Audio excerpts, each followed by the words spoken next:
Hello students, बच्चों next chapter start करते हैं। Chapter number 6 triangle. तो हमने बच्चों 9th क्लास में पढ़ा था ट्रेंगल की सिमिलरिटी कॉन्ग्रेंसी, और 10th क्लास में क्या पढ़ना है बच्चों हमें कि ट्रेंगल की सिमिलरिटी क्या होती है, ये डिटेल में पढ़ना है। तो सबसे पहले आप देखिए बच्चों कि सिमिलरिटी क्या होती है। सिमिलरिटी का सिंबल क्या होता है? सिमिलरिटी का सिंबल एक ये वेव का सिंबल होता है जो हम कॉन्ग्रेंसी में ना बिल्कुल ऊपर की तरफ लगाते हैं, वही होता है बेटा सिमिलरिटी का सिंबल। देखो यहाँ पर बनाया गया है ये सिमिलरिटी का सिंबल। ये क्या है? सिमिलरिटी का सिंबल है। सिमिलरिटी होती क्या है बेटा?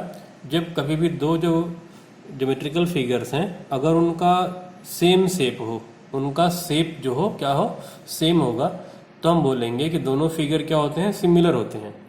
जैसे फॉर एग्जांपल अगर मैं आपको बताऊं, आप मोबाइल से पिक्चर लेते हो और कई बार आप जूम इन करते हो, जूम आउट करते हो ना, पिक्चर को बड़ा छोटा करते हो, तो पिक्चर का देखो बेटा क्या होता है कि शेप तो सेम होता है, केवल साइज आप घटाते हो और बढ़ाते हो, तो वो फिगर्स क्या होते हैं, सिमिलर फिगर होते हैं। जैसे मान लो आपने ताजमहल की पिक्चर ली, आप जूम इन कर रहे हो और जूम आउट कर रहे हो, तो हम बोलेंगे कि फिगर्स क्या है, सिमिलर है। जैसे आप यहाँ से बुक में देखिए, यहाँ पर देखो दो ताजमहल के फिगर बने हुए हैं, आपके एनसीईआरटी में भी गिवन है।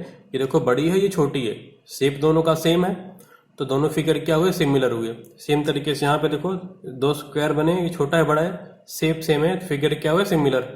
छोटा बड़ा सर्कल शेप सेम है, तो क्या हुए, सिमिलर। इस तरीके से जब शेप सेम हो बट साइज सेम हो या अलग हो, साइज से मतलब नहीं, अगर शेप सेम हो तो हम बोलेंगे कि दोनों फिगर्स क्या होते हैं, सिमिलर होते हैं। बस दैट्स ऑल, इतना है।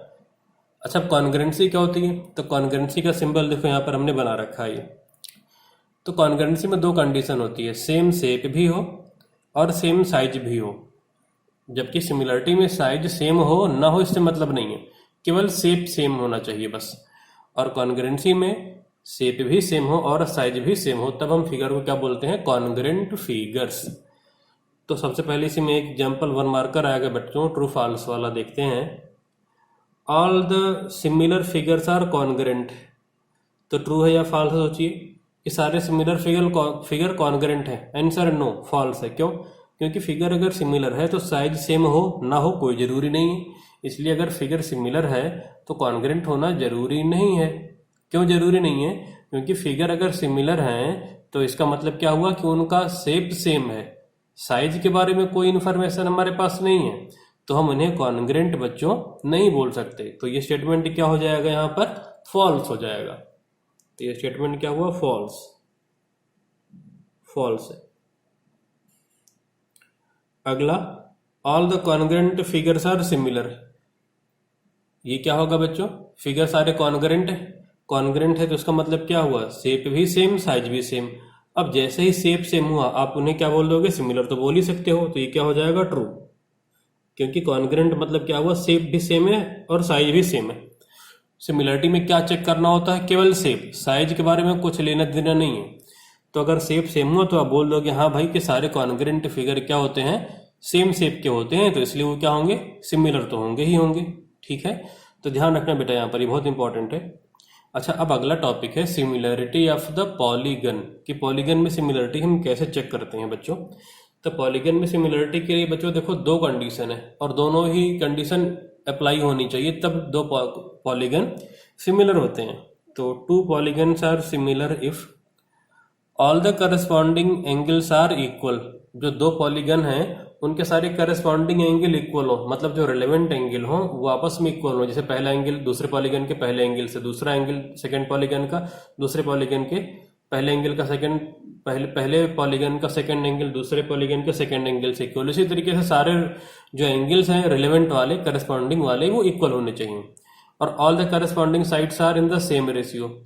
जो साइड्स हैं वो भी रेशियो में सेम होनी चाहिए। जैसे पहले पॉलीगन का जो एक साइड है दूसरे पॉलीगन का जो पहली साइड है उससे रेशियो जो होगा, पहले पॉलीगन का सेकंड और दूसरे पॉलीगन का सेकंड पॉलीगन का जो साइड्स है उसका रेशियो, सारे पॉलीगन जो दोनों पॉलीगन है उनके जो साइड्स हैं करस्पॉन्डिंग, उनका रेशियो सेम होना चाहिए। अगर ऐसा है तो हम बोलेंगे कि दोनों पॉलीगन क्या है, सिमिलर है। तो दोनों कंडीशन इम्पोज होनी चाहिए, सारे करस्पॉन्डिंग एंगल इक्वल हो दोनों पॉलीगन के, और करस्पॉन्डिंग साइड्स भी क्या हो, प्रोपोर्शनल हो। प्रोपोर्शनल मतलब सेम रेशियो में हो। जैसे मान लो एक पॉलीगन के एक सारे साइड है 1 सेंटीमीटर और दूसरे पॉलीगन के सारे साइड है 2 सेंटीमीटर, तो देखो 1:2, सारा साइड सेम रेशियो में हो गया। सारे एंगल भी अगर इक्वल हैं तो हम बोलेंगे कि पॉलीगन क्या है, सिमिलर है, अदरवाइज नहीं। अब सबसे इंपॉर्टेंट पॉइंट यहाँ पर शुरू होता है कि for the similarity of triangles condition 1 और 2 इंडिविजुअली सफिशिएंट। अगर जब कभी आप बच्चों ट्रायंगल की सिमिलरिटी देखोगे तो दोनों कंडीशन नहीं अप्लाई करनी होती, केवल एक भी अगर हो रहा है तो ट्रायंगल सिमिलर होते हैं, लेकिन बाकी पॉलीगन के लिए दोनों कंडीशन टुगेदर एक साथ में एप्लीकेबल होने चाहिए। जैसे मान लो अगर ट्रायंगल हुआ तो अगर सारे एंगल इक्वल आगे करस्पॉन्डिंग तो आप उन्हें सिमिलर बोल दो, दूसरा चेक करने की जरूरत नहीं है। और अगर दूसरा आपने देख लिया है कि सारे साइड्स दो ट्रायंगल के सेम रेशियो में है तो पहला वाला चेक करने की जरूरत नहीं है, ट्रायंगल ऑटोमेटिक क्या होगा, सिमिलर होगा। लेकिन ट्रायंगल के अलावा जितने भी अदर पॉलीगन है उन सब में ये दोनों कंडीशन अगर अप्लाई होगी तभी हम उन्हें सिमिलर बोल पाएंगे, अदरवाइज सिमिलर हम उन्हें नहीं बोल पाएंगे मात्र एक कंडीशन अप्लाई होने पर। तो वही लिखा है यहाँ पर हमने इंपॉर्टेंट में, for similarity of triangles condition first और 2 individually sufficient but for the rest polygon both condition should be imposed together. अच्छा, अब अगला पॉइंट है बच्चों, दो रेगुलर पॉलीगन हमेशा सिमिलर होते हैं। 2 regular polygon are always similar. अब ये रेगुलर पॉलीगन क्या होते हैं, ये हमने क्लास 8th में पढ़ा था। रेगुलर पॉलीगन वो होते हैं जिनका सारा साइड सेम हो और सारे एंगल भी क्या हो, सेम हो। Polygon which is equilateral and equi angular, उसे हम क्या बोलते हैं, रेगुलर पॉलीगन। जैसे अगर मैं बोलूं कि 3 साइड का रेगुलर पॉलीगन क्या होगा, तो आप बोलोगे 3 साइड का रेगुलर पॉलीगन मतलब 3 साइड के पॉलीगन को तो ट्रायंगल बोलते हैं। अब रेगुलर पॉलीगन है तो सारी साइड इक्विलेटरल होनी चाहिए, सारे एंगल भी इक्वल होने चाहिए, इक्वी एंगुलर और इक्विलेटरल होना चाहिए। तो 3 साइड का पॉलीगन जो कि ट्रायंगल है, अगर उसके सारे साइड और सारे एंगल इक्वल कर दो तो वो क्या बन जाएगा, वो बन जाएगा इक्विलेटरल ट्रायंगल। तो 3 साइड का रेगुलर पॉलीगन क्या हुआ, इक्विलेटरल ट्रायंगल। 4 साइड का रेगुलर पॉलीगन क्या हुआ, स्क्वायर, सारे साइड इक्वल सारे एंगल इक्वल। ध्यान दो रेक्टेंगल नहीं है रेगुलर पॉलीगन, क्योंकि उसके सारे साइड इक्वल नहीं है। तो इसका मतलब ये हो बेटा कि सारे इक्विलेटरल ट्रायंगल आपस में सिमिलर होते हैं, सारे स्क्वायर्स आपस में सिमिलर होते हैं, सारे रेगुलर पेंटागन आपस में सिमिलर होते हैं। तो कोई भी 2 रेगुलर पॉलीगन वो हमेशा क्या होगा, सिमिलर होगा। Example, all the squares are similar, all the equilateral angles are similar, जो कि मैं बता चुका हूं, यही यहाँ पर बच्चों लिखा हुआ है। अब आगे बढ़ते हैं, तो कुछ फिल इन द ब्लैंक्स है, एनसीईआरटी का ही है। All the circles are congruent या सिमिलर, 2 सर्किल का शेप हमेशा सेम होता है। कॉन्ग्रेंट तो जरूरी नहीं है कि वो हो, क्यों, क्योंकि रेडियस छोटी बड़ी हो सकती है, लेकिन उनका शेप हमेशा सेम होगा तो वो क्या होंगे, ऑलवेज सिमिलर होंगे। ऑल द स्क्वायर्स आर, अभी हमने बताया ही था, सिमिलर होंगे क्योंकि ये रेगुलर पॉलीगन है।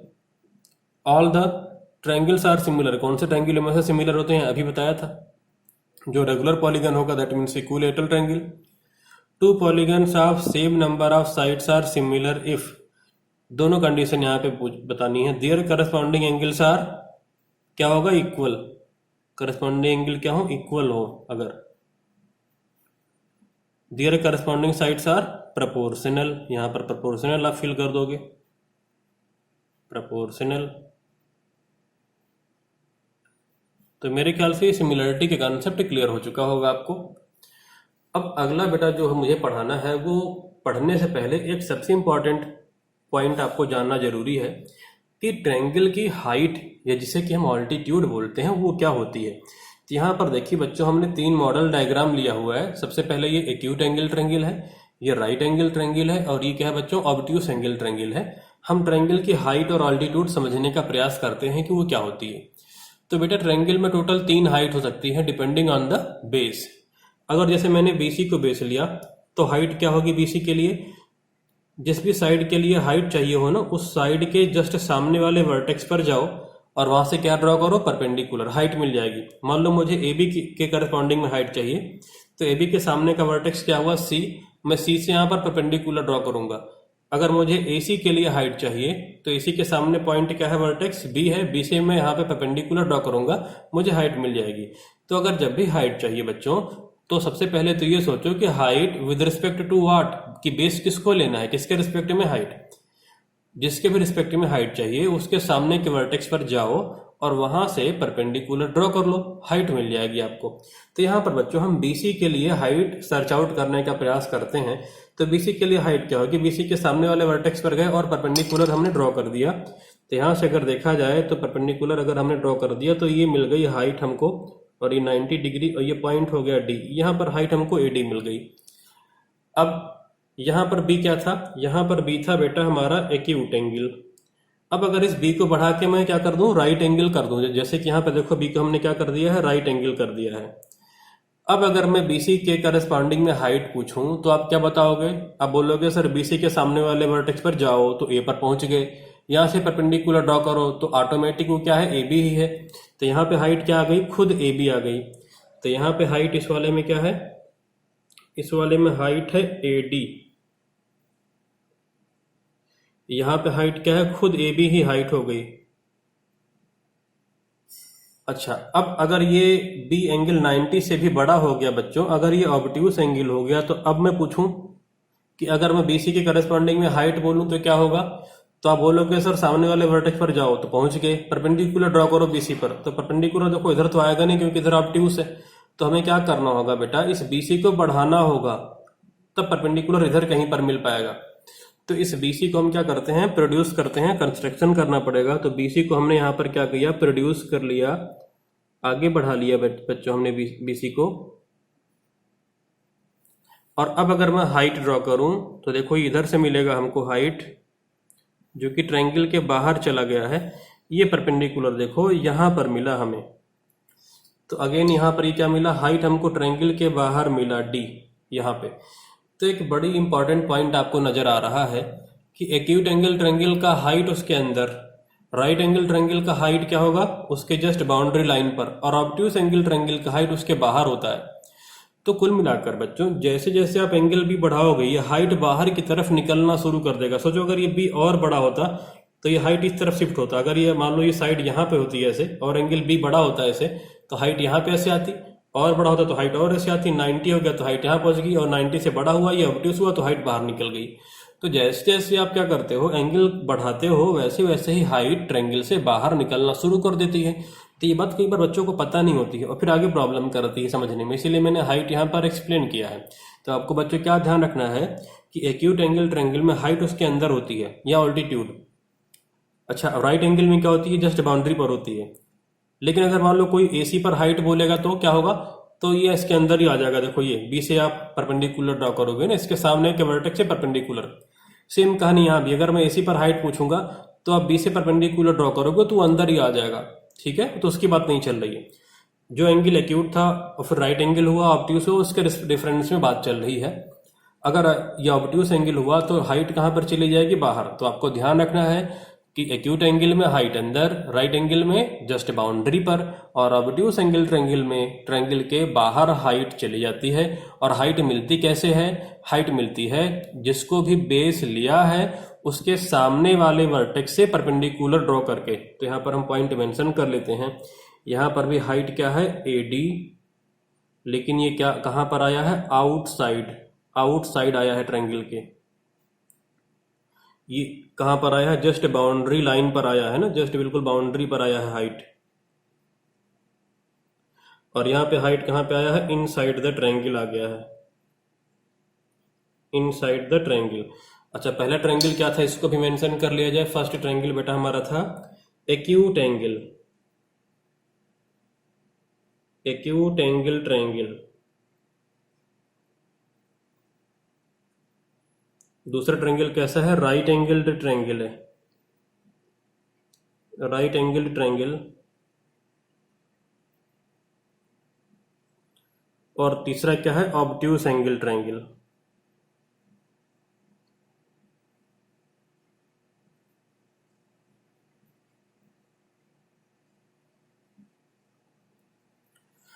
तो ये पॉइंट हमने समझ लिया, ठीक है। अब इसी के बेसिस पर आगे कंसेप्ट हम समझेंगे बच्चों। तो आगे देखते हैं नेक्स्ट स्टेप।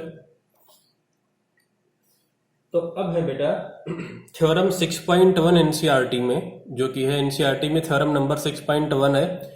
और ये थ्योरम मोस्ट इंपॉर्टेंट है, बोर्ड एग्जाम में 8 से 10 बार आ चुकी है मोस्ट प्रोबेबली। थ्योरम का नाम है बेसिक प्रोपोर्शनैलिटी थ्योरम, जिसको कि शॉर्ट में हम बोलते हैं BPT, ये मैंने यहाँ पर लिखा है। और इसका दूसरा नाम है बेटा थेल्स थ्योरम, इस नाम से कम बोलते हैं, ज्यादातर हम BPT ही के नाम से इसे जानते हैं। शॉर्ट फॉर्म में क्या हो गया, TT, थेल्स थ्योरम। तो आप मोस्टली BPT यूज करोगे ज्यादातर। अभी थ्योरम है क्या, थ्योरम देखिए बच्चों ध्यान से। यहीं पर जरा देखते हैं, पहले समझ लेते हैं। मान लो बच्चों एक ट्रायंगल एबीसी गिवन है हमको पहले से। अब हमने क्या किया, इस बेस बीसी के पैरेलल एक लाइन डीई ड्रॉ कर ली, जो कि यहाँ पर एक साइड को डी पर दूसरे साइड को ई पर कट कर रहा है। हमने बच्चों एरो का निशान बनाया है, इसका मतलब कि ये दोनों साइड आपस में क्या है, पैरेलल है। फिर से मैं रिपीट करता हूं, हमने क्या बताया कि एक ट्रायंगल एबीसी लिया और इस बीसी के पैरेलल लाइन हमने ड्रॉ कर दिया, जो कि बाकी साइड्स को डी और ई पे कट कर रहा है, और हमने ये एरो बना दिया है यहाँ पर पैरेलल शो करने के लिए। अगर ऐसा करेंगे बच्चों तो ये थ्योरम क्या बताती है, ऐसी कंडीशन में कि जो ये दोनों साइड्स हैं ए बी और ए सी, ये सेम रेशियो में डिवाइड होती हैं। इसका मतलब ये हुआ कि ए डी का रेशियो डी बी से वही होगा जो कि ए ई का रेशियो ई सी से होगा। मैं फिर से रिपीट करता हूं, अगर ये दोनों लाइन पैरेलल हैं तो ये दोनों साइड्स सेम रेशियो में डिवाइड होंगी। दैट मीन्स ए डी का रेशियो डी बी से और ए ई का रेशियो ई सी से सेम होगा। इसी को मैथमेटिकली लिखा जा सकता है A D upon D B equal A E upon E C. ठीक है बच्चों, मैं स्टेटमेंट पढ़ देता हूं। If a line is drawn parallel to one side of a triangle to intersect the other two sides in distinct points, then other two sides are divided in the same ratio. ठीक है बच्चों, अगर हम triangle में किसी एक side के parallel line draw करें तो बाकी के दोनों साइड्स सेम रेशियो में डिवाइड हो जाती हैं। तो थ्योरम प्रूफ करने स्टार्ट करते हैं। सबसे पहले आप डायग्राम ड्रॉ कर लेना, जो कि हमने यहाँ पर पहले से ही ड्रॉ किया हुआ है। अब आपको जैसा कि बच्चों पता है कि ज्योमेट्री के क्वेश्चन हम कैसे करते हैं, सबसे पहले क्या लिखते हैं, गिवन। तो गिवन लिखते हैं हम यहाँ पे, गिवन। गिवन में क्या है, पहला पॉइंट ट्रायंगल एबीसी गिवन है हमारे पास, और सेकंड पॉइंट में क्या है, डीई पैरेलल बीसी गिवन है। ये दोनों लाइनें आपस में क्या गिवन है, पैरेलल गिवन है। लिख लिया हमने दोनों पॉइंट जो गिवन था। अब टू प्रूव, अगला स्टेप क्या आएगा, टू प्रूव। शॉर्ट में मैं टीपी लिखता हूँ, आप पूरा लिख देना, टू प्रूव। प्रूफ क्या करना है कि ये साइड्स सेम रेशियो में होंगे। That means A D upon B D equal to A E upon E C. ये हमको प्रूफ करना है बच्चों कि साइड से सेम रेशियो में होंगी। अब अगला स्टेप क्या आएगा, कंस्ट्रक्शन आ जाएगा यहाँ पर, कंस्ट्रक्शन अगला स्टेप।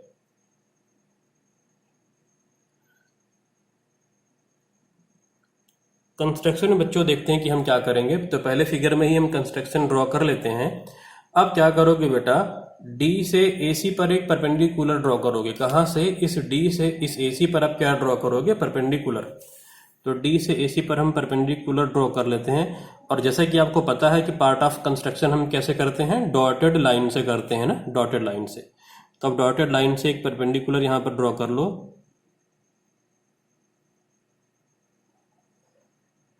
तो हमने ये परपेंडिकुलर देखो डॉटेड लाइन से ड्रॉ कर दिया है। दूसरा परपेंडिकुलर आप क्या करोगे बेटा, ई से ड्रॉ करोगे। कहाँ पर, इस ए बी पर। और ये परपेंडिकुलर है तो जरा मैं सिंबल बना देता हूं परपेंडिकुलर का। ये परपेंडिकुलर का मैंने सिंबल बना दिया है। अब ई से आप परपेंडिकुलर कहाँ पे ड्रॉ करोगे, ए बी पर।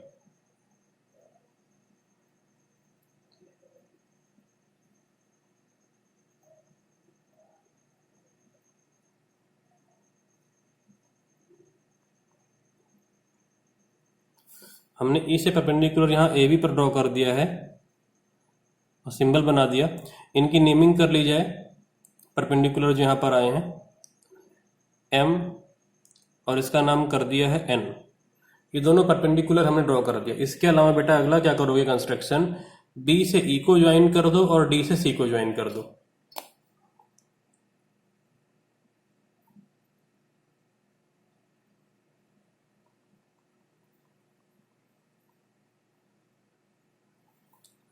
देन डी से सी को ज्वाइन कर देते हैं।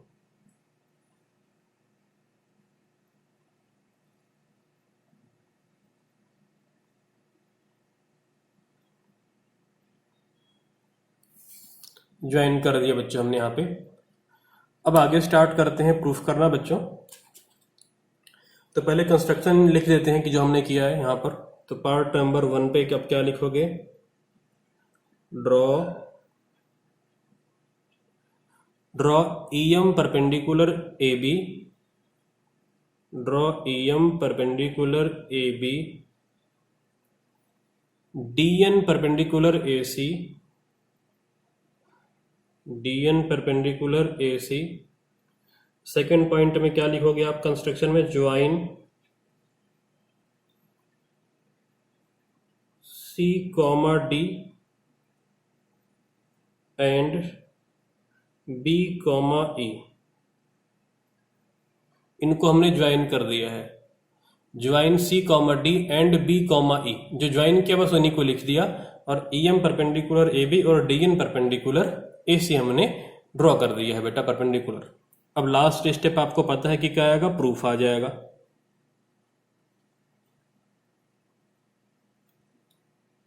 अब देखिए प्रूफ में क्या करेंगे हम बेटा, लिखने वाले हैं। जैसे यहां पर ध्यान से देखो, AD और BD लाना है। तो ये रहा AD, ये रहा BD। अब आप ऐसे ट्रायंगल लो जिसमें कि AD आ रहा हो। तो वो ट्रायंगल कौन सा है जिसमें AD आएगा? ADE ट्रायंगल आएगा। तो मैं लिखने वाला हूं area ADE, area ADE।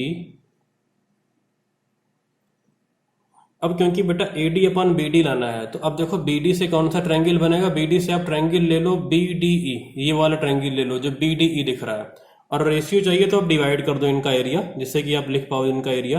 Area ADE upon area BDE, area BDE। इन दोनों ट्रायंगल का एरिया हम डिवाइड कर रहे हैं। अच्छा, अब ADE ट्रायंगल में हमको चाहिए AD, तो आप AD को बेस ले लो। तो किसी ट्रायंगल का एरिया क्या होता है बच्चों? Half into base into height. तो अगर मैंने AD को बेस लिया तो हाइट क्या होगा? अभी हमने बताया था कि जिसको बेस लेते हैं उसके सामने के वर्टेक्स से जो परपेंडिकुलर होता है वही हाइट होगा। तो अगर AD को बेस लिया बच्चों तो हाइट क्या होगा? EM होगा ना। अभी हमने पढ़ा था कि बेस के सामने वाले वर्टेक्स से जो परपेंडिकुलर होता है वही हाइट होती है। तो AD के लिए बेस हाइट क्या हो जाएगा? EM। अच्छा, मन में क्वेश्चन आएगा, सर बेस AD को ही क्यों लिया हमने, बेस DE और AE को क्यों नहीं लिया? क्योंकि आप टू प्रूफ पे ध्यान दो, यहां पर क्या लिखा है बेटा? AD लिखा है। तो हमको जरूरत किसकी है? AD की नीड है ना, AD की रिक्वायरमेंट है। तो आप बेस किसको लोगे? AD को लोगे, क्योंकि AD की जरूरत है यहाँ पे। तो आप लिखोगे हाफ, और बेस किसको लिया? AD को लिया, क्योंकि जरूरत AD की थी। इनटू, ये पॉइंट मतलब इनटू हाइट। अब AD बेस लिया तो हाइट EM हो जाएगी, ये तो आप समझ चुके हो। Half AD into EM upon, अब यहां पर देखो अपॉन में BD की जरूरत है, तो इस ट्रायंगल BDE में बेस किसको लेना होगा? BD को लेना होगा। तो हाफ इंटू BD, अब इंटू हाइट आएगा। अब BDE ट्रायंगल में अगर BD को बेस लिया तो हाइट क्या होगा? अभी समझाया था मैंने, अगर BD को बेस लिया तो हाइट क्या होगा? सामने के वर्टेक्स पर जाओ तो E पर पहुंच जाओ। E से आप इस BD पर परपेंडिकुलर ड्रॉ करो। तो देखो परपेंडिकुलर बाहर भाग रहा है, मत क्योंकि ये एंगल कैसा है? ऑब्ट्यूस है। ये साइड बढ़ानी पड़ेगी, तो इसका भी हाइट क्या हुआ? EM। और ये सबसे ज्यादा इंपॉर्टेंट पॉइंट है जो बच्चों को प्रॉब्लम देता ही देता है मैक्सिमम। शुरुआत में बच्चे समझ नहीं पाते, अरे सर ये EM कैसे हो गया हाइट इसका? तो मैं समझाता हूं भाई। देखो ये ऑब्ट्यूस एंगल ट्रायंगल है, डी ऑब्ट्यूस है। तो अगर इस बेस पे आप परपेंडिकुलर देखोगे तो इसके सामने के वर्टेक्स से परपेंडिकुलर ड्रॉ करो जो कि बाहर जा रहा है। और अभी अभी हमने समझाया था ऑब्ट्यूस एंगल ट्रायंगल में परपेंडिकुलर बाहर होता है। ठीक है बच्चों, तो अगर BD को बेस लिया तो सामने के वर्टेक्स पर जाओ और BD पर परपेंडिकुलर ड्रॉ करो जो कि बाहर की तरफ है। तो इसका भी हाइट कितना है? EM है। इसीलिए मैंने अभी समझाया था आपको। तो इसका भी हाइट कितना हो गया? EM हो गया। अब ये तो कोई नहीं पूछेगा कि सर BD ही बेस क्यों लिया, बाकी को बेस क्यों नहीं लिया? क्योंकि जरूरत नहीं थी, जरूरत हमको BD की थी। जो जरूरत है उसी को लिखते हैं, जो जरूरत नहीं उनको नहीं लिखेंगे। अब देखो बेटा कैंसिलेशन क्या क्या हो रहा है। हाफ से हाफ और EM से क्या कैंसिल हो गया? EM कैंसिल हो गया। तो area ADE, area ADE upon area BDE, ये क्या आ गया बच्चों? AD upon BD। इसे इक्वेशन 1 बोल दिया हमने। अब राइट हैंड साइड पर ध्यान दो। राइट हैंड साइड में क्या चाहिए? AE अपॉन EC चाहिए। तो जरा देखो AE कहाँ पे है? ये रहा AE। अब किस ट्रायंगल का एरिया लिखना होगा? ए किस ट्रायंगल का साइड है? ए डी ई ट्रायंगल में दिख रहा है, तो अगेन आप ट्रायंगल ए डी ई का एरिया लिखो। Area A D E upon नीचे ईसी है, ये रहा ईसी। कौन सा ट्रायंगल ले लें? डीईसी ले लेते हैं, डीईसी, एरिया डीईसी। अब हाफ, इस बार बेस क्या लेंगे एडीई में, क्योंकि राइट में ए दिख रहा है, इसलिए इस बार बेस क्या लेंगे? एई लेंगे, हाफ इंटू एई। अब ए को बेस लिया तो हाइट, जिसको बेस लिया उसके सामने के वर्टेक्स से परपेंडिकुलर देखो एन, तो हाइट क्या हो गई? एन हो गई, अपॉन एरिया ऑफ डीईसी। अब डीईसी में किसको बेस लें? टू प्रूफ को देखो, ईसी है, ईसी कहाँ है? ये रहा ईसी, ईसी को बेस लोगे तो हाइट क्या होगी? ट्रायंगल डीईसी लिया है आपने, ईसी को बेस लिया है, तो बेस के सामने वाले वर्टेक्स डी पर पहुंच जाओ और इसी पर परपेंडिकुलर ड्रॉ करो, तो वो बाहर जा रहा है देखो यहाँ पे, तो डीएन ही हो जाएगा परपेंडिकुलर, क्योंकि ई ऑब्ट्यूस है बिल्कुल पिछली बार की तरीके से। तो हाफ इंटू ईसी इंटू, अच्छा ये बेटा मैंने गलती से क्या लिखा है? एन लिखा है, ये डीएन है ना परपेंडिकुलर, यहाँ पे ध्यान दो, ये मैंने यहाँ पे क्या लिख दिया है? एन लिखा है, आप इसे डीएन कर लो, डीएन, और ये भी क्या हो जाएगा? डीएन हो जाएगा, डीएन। अगेन जो कैंसिल होते हैं उन्हें कैंसिल करो, तो हाफ से हाफ कैंसिल, डीएन से ये डीएन कैंसिल, तो area ADE upon DEC, area ADE upon area DEC, ये क्या आ गया? एई अपॉन ईसी।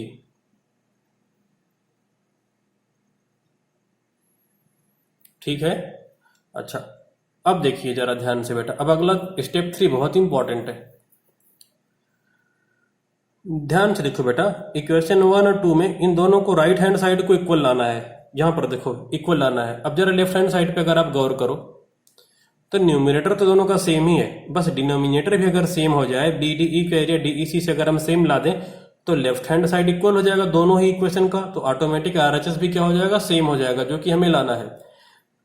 तो डिनोमिनेटर को सेम कैसे लाया जाए? तो इसके लिए ध्यान दो, आपने 9th क्लास में एक थ्योरम पढ़ी थी एरिया ऑफ ट्रायंगल वाले चैप्टर में। क्या पढ़ा था?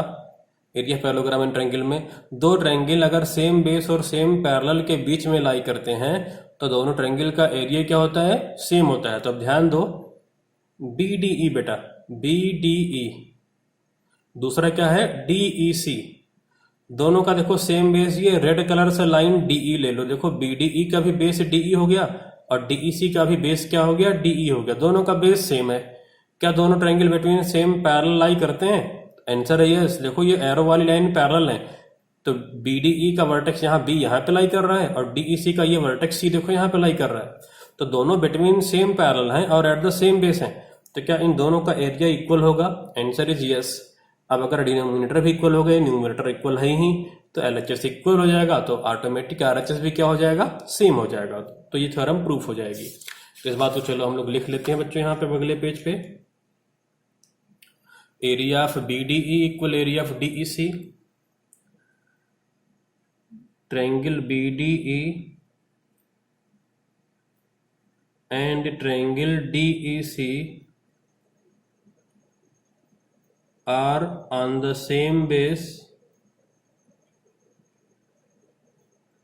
are on the same base, are on the same base, same base क्या है? DE, and between DE parallel BC implies that area BDE equal area DEC। इसे इक्वेशन 3 नाम दे दिया है। अब from equation 1, 2 and 3 from equation 1, 2 and 3 क्या हो जाएगा, LHS दोनों में सेम हो जाएगा ना, तो सीधा सीधा आप आंसर लिख दो, AD upon BD equal to AE upon EC, और यही हमको लाना था बच्चों, हेंस प्रूव्ड। तो इस तरीके से ये BPT हमारी यहाँ पर प्रूफ हो गई। अब इसके आगे बच्चों देखेंगे हम अगली क्लास में।